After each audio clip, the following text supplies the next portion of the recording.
حضرت امام حسین کی وہ شخصیت تھی کہ مشکات میں حدیث ہے، نبی پاک صلی اللہ تعالی علیہ وسلم کی چچی جناب ام فضل صبح صبح گھبرائی حضور کی بارگاہ میں آئیں، عرض کی یا رسول اللہ صلی اللہ علیہ وسلم آج میں نے عجیب خواب دیکھا ہے، میں ڈر گئی ہوں۔ حضور نے فرمایا چچی کیا دیکھا؟ عرض کی حضور میں نے دیکھا ہے کہ آپ کے وجود کا گوشت کا ایک ٹکڑا کٹ کے میری جھولی میں آ گیا ہے۔ حضور یہ کیا ہے؟ تو محبوب خواب سن کے مسکرائے، فرمایا چچی یہ پریشانی والا خواب نہیں، یہ تو خوشی والا خواب ہے۔ اللہ فاطمہ کو بیٹا عطا کرے گا اور وہ تیری گود میں کھیلا کرے گا، چونکہ وہ میرے وجود کا ٹکڑا ہوگا، لہذا خواب تجھے یہ آئی ہے۔ تو امام حسین پیدا ہوئے، امام حسن کی عمر ابھی 11 مہینے تھی، تو نبی پاک نے امام حسین کو جناب ام فضل اپنی چچی کی گود میں دے دیا کہ فاطمہ کے لیے دونوں بچے سنبھالنا مشکل ہوگا۔ وہ خواب اس طرح پوری ہوئی۔ امام حسین سے حضور نے بڑا پیار کیا، بڑی محبت فرمائی نبی پاک سے۔ کچھ حدیثیں میں نے جمعے میں عرض کی تھیں، حضرت ابو ہریرہ رضی اللہ تعالیٰ عنہ کہتے ہیں یہ واحد بچہ تھا حضور کے گھرانے کا کہ میں نے دیکھا کہ نبی پاک صلی اللہ علیہ وسلم بیٹھے تھے تو یہ حضور سے کہہ رہے ہیں، نبی پاک سے کہ نانا جی اٹھ کے کھڑے ہو۔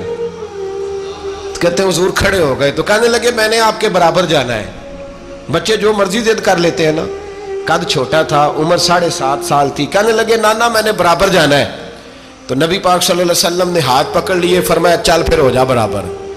تو حضرت ابو ہریرہ کہتے ہیں انہوں نے حضور نے ہاتھ پکڑے، اوپر کھینچا تو امام حسین نے پہلے اپنے پیر حضور کے گھٹنوں پہ رکھے، پھر نبی پاک کے سینے پہ رکھے، اور جب ان کا قد سر تھوڑا سا حضور سے اونچا ہو گیا تو محبوب فرمانے لگے چل بس کر، تو نے تو کہا تھا آپ کے برابر ہونا ہے، تو اوپر نکل گیا ہے، چل بس کر۔ فرماتے پھر امام حسین نے زبان باہر نکالی تو محبوب ان کی زبان چوسنے لگے، پھر ساتھ لٹا لیا اور انہیں سونگھنے لگے۔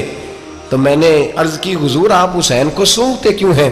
تو فرمایا ابو ہریرہ مجھے حسین کے وجود سے جنت کی خوشبو آتی ہے، مجھے حسین کے وجود سے جنت کی۔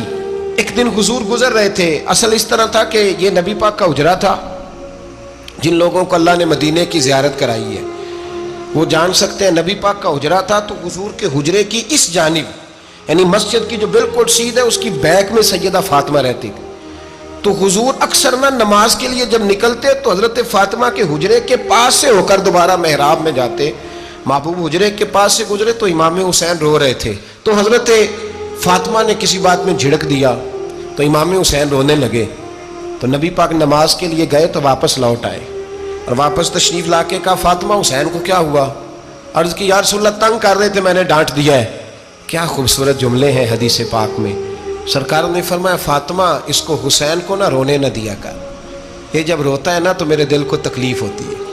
تو بی بی صاحبہ کہتی ہیں یہ حکم آیا نبی پاک کا میرے نام، پھر میں نے ڈانٹنا چھوڑ دیا۔ یہ ان کے فضائل تھے کم، ان کی تربیت خود نبی پاک نے فرمائی۔ اب تو اللہ تعالیٰ معاف کرے، پہلے ہم لوگوں کو کہتے تھے فلانی مجلس میں نہ جانا، فلانی، اب تو مصیبت بن گئی ہے، جانے کی ضرورت نہیں، ہر شے موبائل میں آ گئی ہے۔